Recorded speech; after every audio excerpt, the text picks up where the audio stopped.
నేను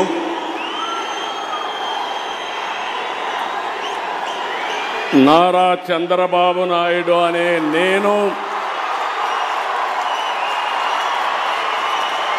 శాసనం ద్వారా నిర్మితమైన భారత రాజ్యాంగం పట్ల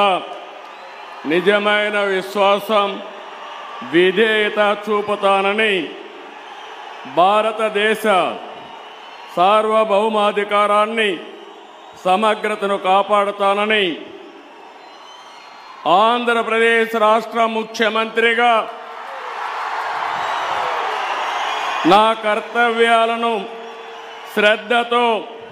అంతఃకరణ శుద్ధితో నిర్వహిస్తానని, భయం కానీ, పక్షపాతం కానీ, రాగద్వేషాలు కానీ లేకుండా రాజ్యాంగాన్ని, శాసనాలను అనుసరించి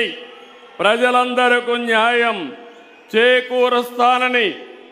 దైవ సాక్షిగా ప్రమాణం చేస్తున్నాను.